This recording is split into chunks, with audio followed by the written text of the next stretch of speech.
Hello everybody, this is Ken Faulkner. I got a knife here, so it's time to do a video. This is one that I got at Blade Show this year. I showed it with the rest of the ones I got, but I haven't really done a video specifically on this one.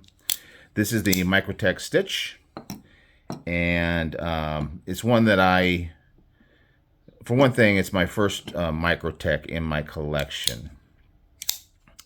And probably the main reason for that is I live in California, and Microtech is kind of more known for their automatics.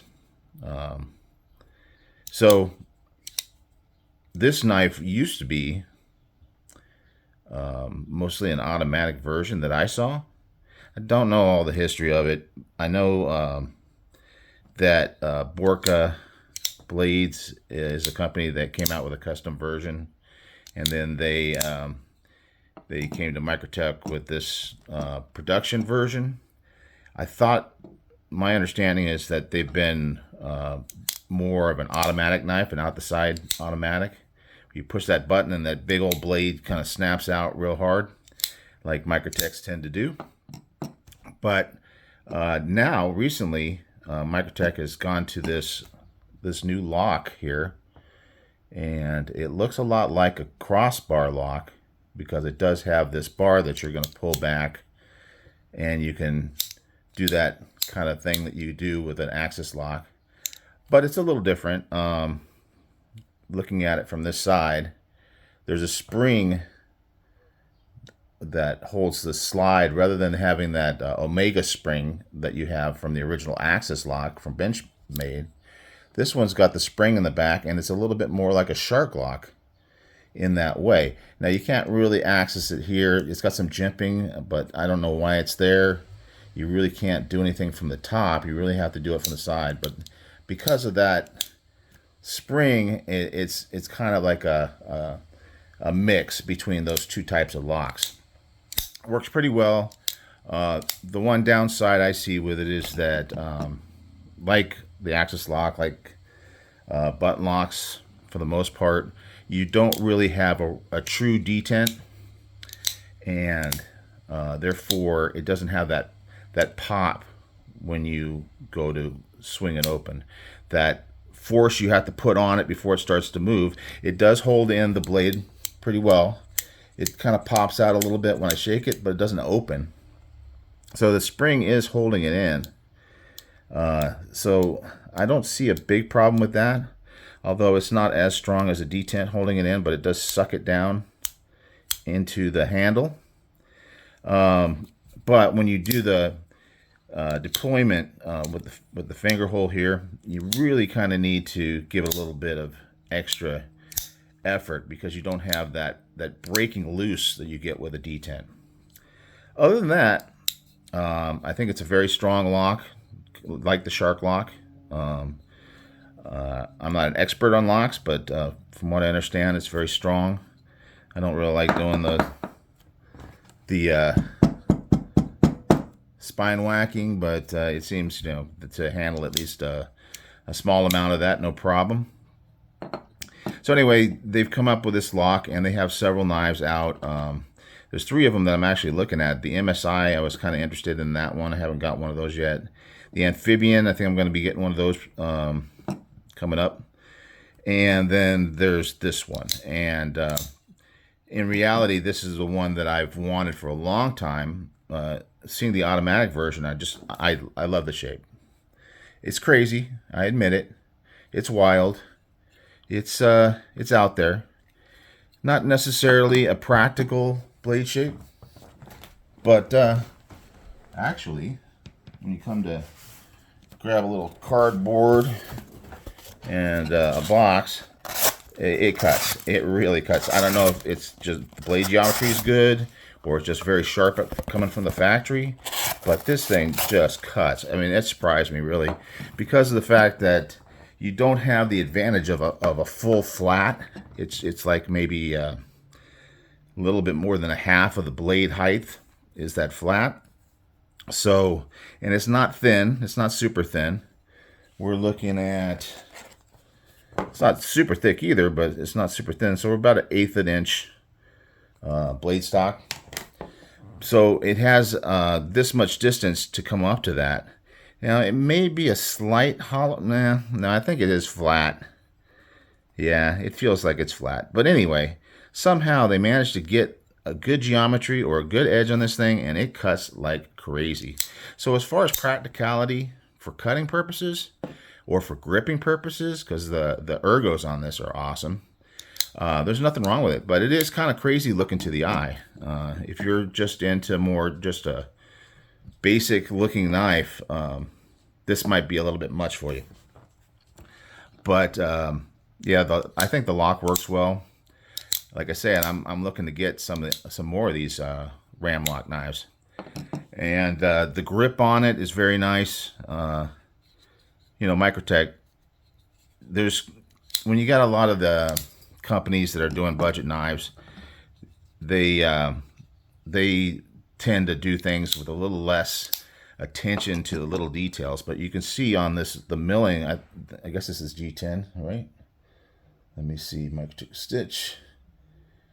Oh no, it's aluminum. It's aluminum handle. Sorry, but it's got milling in it like crazy. That is some really cool milling. And the milling on the lock reminds me a lot of what they do with their automatics, because it kind of ramps up so you get traction. I know a lot of people with the Manix 2 have a problem, even though that does ramp up a little bit. But this one seems to have a little bit more grip and a little less of a stiffness to the spring.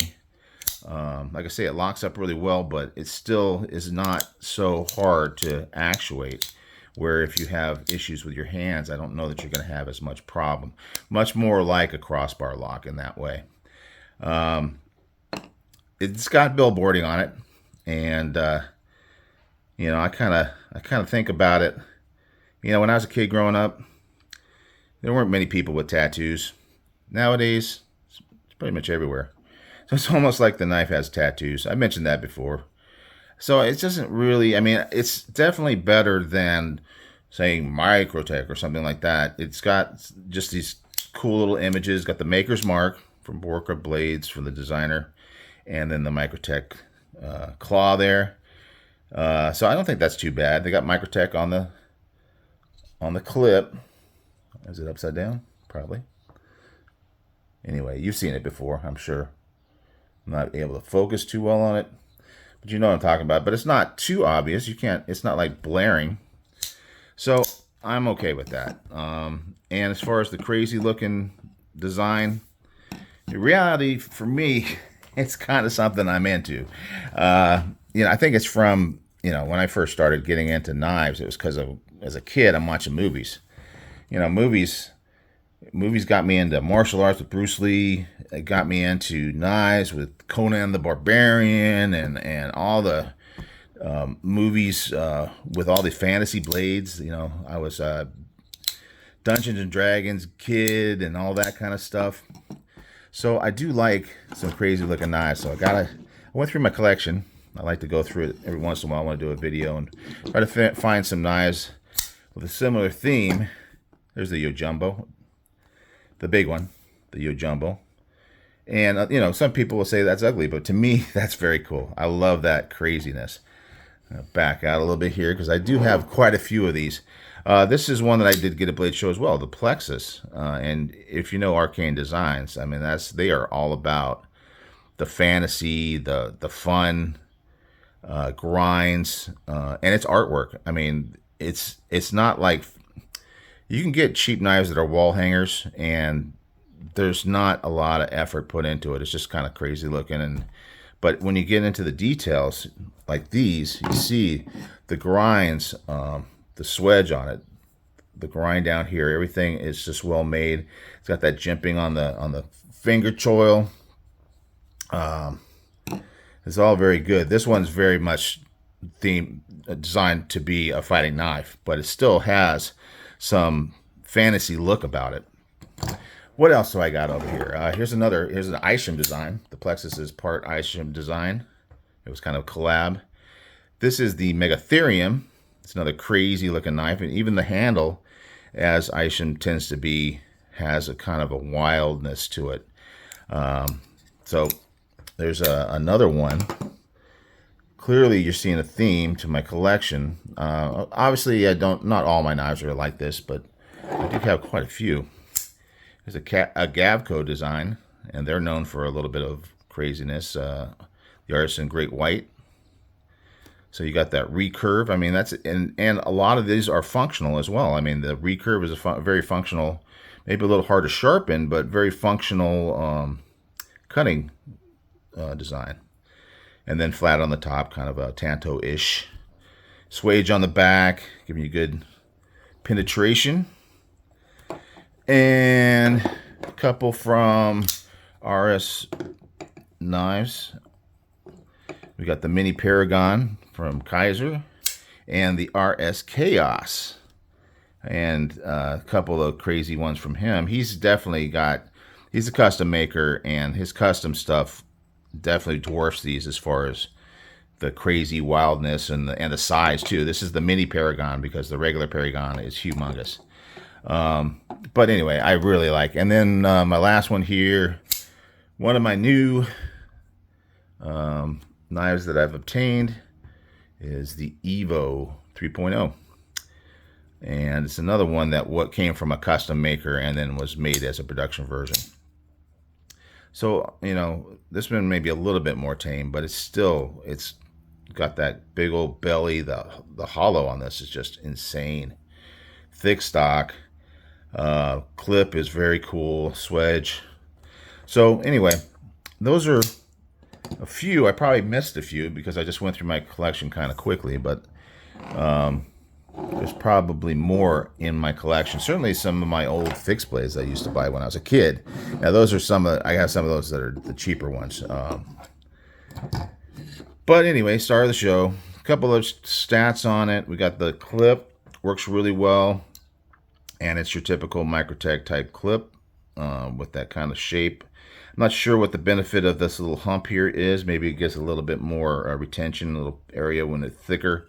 Maybe pulling it over the seam of your pocket, it kind of helps to hold it in a little bit there before it lets loose.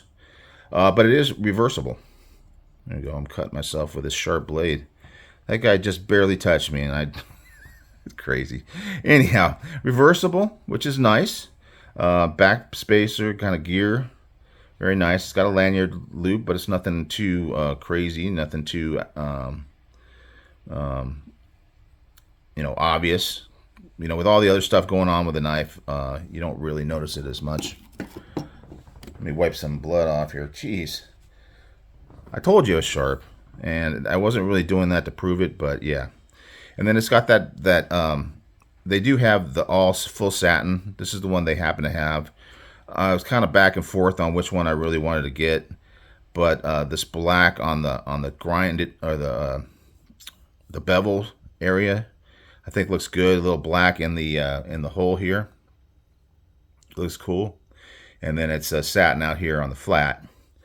And yeah, I mean it's fairly heavy knife, not super lightweight, which is good for me. I like it. A nice big knife.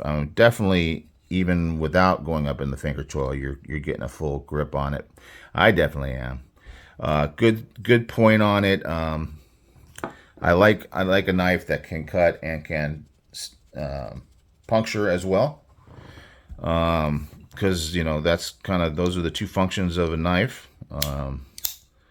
Very robust tip up here because of the way the two bevels come together, the swedge and the bevel down here come together to a point, so it gives a little bit of more reinforcement at the tip, so it's not super scary to have that real sharp tip at the end. Good size of hardware. I think we're talking about T8s and probably T10. I think I can't remember. I know it's not a T8. It's up there though. It's if you're worried about T6s, that's not going to happen on this one. Yeah, I think that's about it, guys. It's just a really cool knife. Action's good. Good thing it's a an axis kind of lock, because then you don't have to get your hand in the way, because this thing is sharp and I wouldn't want this to drop on my fingers. You're going to get a couple times when you kind of fail it halfway, and I just kind of have gotten used to putting my thumb in there. But you know, if you're not in front of the camera, or if you put a little wrist into it, really not a problem. It's got a kind of a cool sound.